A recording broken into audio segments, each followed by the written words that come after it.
अस्सलाम वालेकुम दोस्तों, कैसे हैं आप लोग। उम्मीद है खैरियत से होंगे। कहानी आगे बढ़ती है। मैं पाकिस्तान ऑक्सीजन में एज ए कैजुअल आर्जी तौर पर जो लोग होते हैं उनमें लग गया। ये बहुत बड़ी मेरी ज़िंदगी में जो थी वो चेंज थी, और इस चेंज में आप यकीन कीजिए कि मैंने बहुत कुछ सीखा। सबसे बड़ी बात तो मैंने ऑफिस वर्क सीखा। रजिस्टर्ड कैसे बनते हैं, फाइलें कैसे बनती हैं, बॉल पेन कैसे, रेड क्यों होता है, ब्लैक क्यों होता है, ब्लू क्यों होता है, पेंसिल क्यों होती है, और वाउचर क्या होता है। इस तरह की देखें, जो आदमी को नहीं आता ना उसको आदमी को कबूल करना चाहिए। मैंने पहली दफ़ा ऑफिस का काम वहाँ से सीखा। काफ़ी कुछ फ़हीम ने बताया। हाँ, वो एक साथ जो बहुत अच्छे आदमी थे, इसरार भाई थे मेरे ख्याल। वो मैंने शाहिद भाई बोला लास्ट टाइम, लेकिन वो इसरार भाई थे। बहुत स्मार्ट, बहुत ही अच्छे पढ़े लिखे आदमी थे और मामू के बड़े दोस्त थे वो।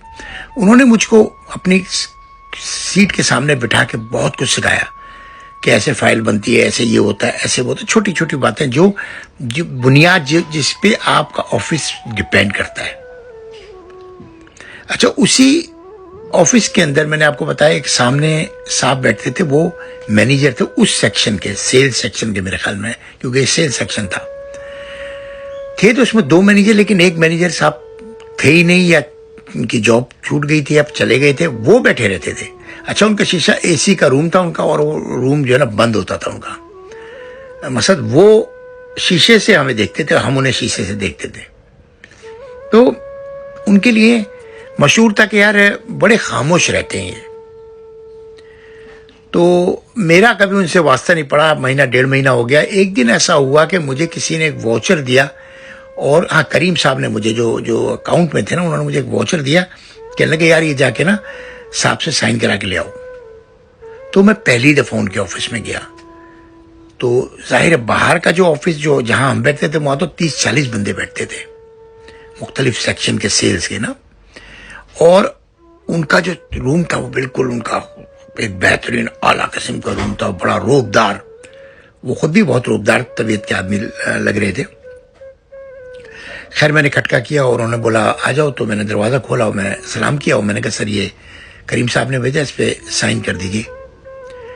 तो कहने लगे हाँ मैं आपको देख रहा हूँ, आप काफ़ी एक आध डेढ़ महीने से काम कर रहे हैं मेरे ख्याल। मैंने कहा कि यार आप हमारे पास आए नहीं सलाम दुआ के लिए। मैंने कहा जी सर मैं आपको जानता नहीं था। तो बस वो अच्छा, मुझे भी नहीं पता मैं क्या जवाब दूँ आगे। तो कहने बैठे बैठे बैठे उन्होंने मुझे बिठा लिया अपने सामने। तो फिर उन्होंने दराज खोली और दराज खोल के गिलास उठाया और उसके अंदर से एक सिप लगा के फिर रख दिया। जैसे ही दराज खुली ना, तो उस कमरे में पहले ही छोटी सी महक थी जो मैंने महसूस कर ली थी, लेकिन इतनी ज़्यादा नहीं कि मैं सोचता। लेकिन जब वो गिलास निकला तो मुझे वो महक बहुत ज़्यादा महसूस हुई। वो महक शराब की थी। हमें इसलिए शराब का पता था क्योंकि मेहदी हसन साहब के घर में ये चीज़ कोई बड़ी चीज़ नहीं थी, और इसकी बू हमेशा ही रहती थी। तो हमने देखा यार ये तो शराब पी रहे हैं कमरे में। हम लोग डर गए। तो खैर उन्होंने वाउचर साइन वाइन किया और मुझे वाउचर दिया। बड़े अखलाक से बेचारे ने मुझसे कहना कोई तकलीफ हो, कोई मसला हो तो मुझे बताइएगा। असल वही इंचार्ज थे उस पूरे डिपार्टमेंट के। शाहजी उनके नीचे थे, शाहजी सुपरवाइजर थे। तो हम चले गए। जाके हमने यार फ़हीम को बोला भाई यार ये तो शराब पी रहा था। भाई ने बोला भाई किसी को नहीं बोलियो, हमें क्या, ये सारा दिन टून रहते हैं, ये टूनी आते हैं टूनी जाते हैं। तो मैंने सोचा यार और ऑफिस में शराब पी रहे थे, वो कैसी हिम्मत है लोगों की।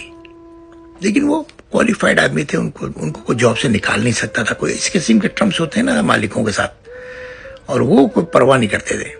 वो चले भी जल्दी जाते थे। मेरे ख्याल 3 बजे वो उठ के चले जाते थे। वो गाड़ी स्टार्ट की, गाड़ी थी उनके पास कंपनी की, और वो चले जाते थे।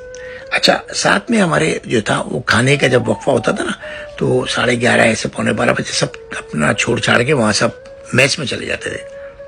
और फिर मैच में लोग अमूमन ऐसा करते, बहुत से लोग तो ऐसे थे जो 1 बजे दोबारा काम पे जाना होता था ना, तो काम पे नहीं जाते थे, वो वहीं बैठे रहते थे। वही कैरम चलता रहता, 3-4 कैरम लगे हुए थे। कैरम खेलो खूब दबा के, और हम भी उनके अंदर। अब जब तक फ़हीम भाई और इसरार भाई बोले बैठे रहो, हम भी बैठे रहते थे, खेलते रहते थे। अच्छा, मैं कैरम बहुत अच्छा खेलता था। अपने इलाके में मैं चैंपियन था। जहाँ मैं रहता था ना अल्लूर में, वहाँ मेरे से अच्छा 1-2 ही लड़के थे बस जो मेरे मुकाबले के थे, बाकी मैं सारे जीत जाता था। मैच जो होते थे ना टूर्नामेंट बच्चों के, वो सब मैं जीत जाता था। अच्छा, अब मेरी जिंदगी वहां पर आ गई जहां पर मैं ऑफिस में काम करने लगा और अच्छे कपड़े पहन के, और सुबह बस में वहां से शराबकोट से सीधी बस जाती थी टावर, पता नहीं कहाँ, वहां से फिर एक और कोई रास्ता था, क्या था वो सही से मुझे याद नहीं है। तो बहरहाल वो हम वहां पहुंच जाते थे। और एक जिंदगी में ये आ गया कि उठते कैसे, बैठते कैसे, ऑफिस का माहौल क्या होता है, और ये अपना जो कार्ड होता है, टाइमिंग कार्ड जो होता है, ये कैसे होता है। अच्छा, वहां पर एक चोरी होती थी, मैं आपको बताऊं क्या चोरी होती थी। कार्ड जो था ना गेट के ऊपर, गेट कीपर के पास पूरे दीवार पे लगे हुए थे, और वहीं पे क्लॉक मशीन रखी हुई होती थी। अच्छा, वो गेट कीपर कभी अंदर होता था, कभी बाहर होता था, उसको कोई खास तवज्जो भी नहीं देता था।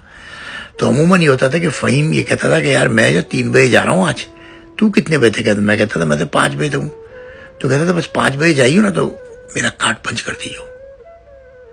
अच्छा, देखा जाए ना तो ये बहुत बड़ा जुर्म है और बहुत बड़ी मतलब बदअखलाकी है कि आप 3 बजे जा रहे हैं और 2 बजे जा रहे हैं।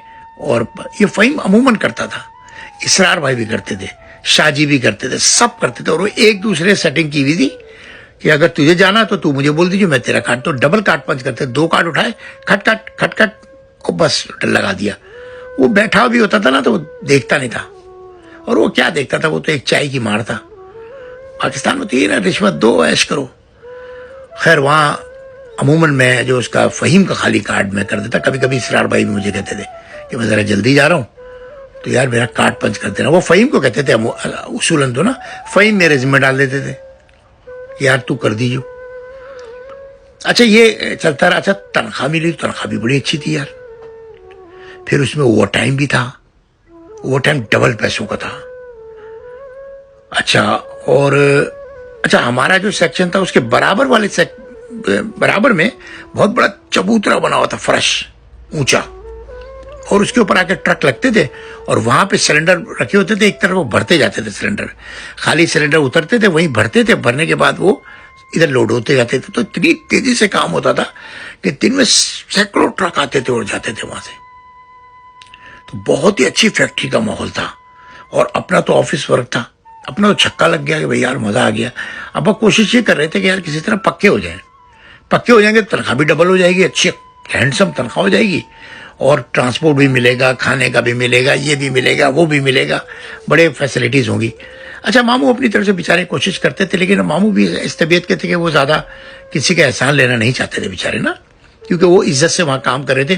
मामू की बड़ी इज्जत थी वहां, बस उनको जो है ना लोग इज्जत के नाम से वो करते थे। इसीलिए मामू ने मुझे भी कहा कि यार देखो, जब तक रहना को गलत काम ना हो, मेरी बात मुझ पे आएगी सारी बात। तो हम भी बहुत दिल लगा के काम कर रहे थे। बस इस तरह वहां जिंदगी गुजरती रही। शाम को घर आते तो वही दोस्त यार होते, और दुकान जो थी, दुकान पे मैंने जाके गोगे भाई से बताया। गोगे भाई तो थोड़ा सा यूं हुए, नाराज हुए। खैर, अब्बा के पास में गया, मैंने अब्बा को बताया कि मुझसे कहने लगे हाँ यार तुम कराची वाले हो, कराची वाले कारोबार से ज्यादा जो है वो पढ़ी लिखी जॉब होता वो देते हैं। नहीं बेटा, मेरी दुआ है तुम्हारे साथ, तो तुम्हारी दुकान का क्या करें?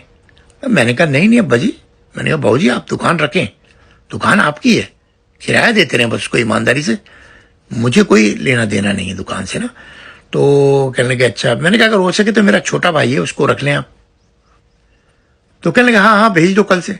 तो मेरी जगह मेरा छोटा भाई वहां जो जापान में, अब ये वहां पर सेटल हो गया, और मैंने वहां से दुकान छोड़ दी। और लेकिन ताल्लुकात गोगे भाई से मेरे वैसे ही थे। इसके बाद मेरी जिंदगी में इतना बड़ा चेंज आया, इतना बड़ा चेंज आया कि मुझे अल्लाह पे पुख्ता यकीन हो गया, अल्लाह हालात बदल देते हैं। कल की किस्में।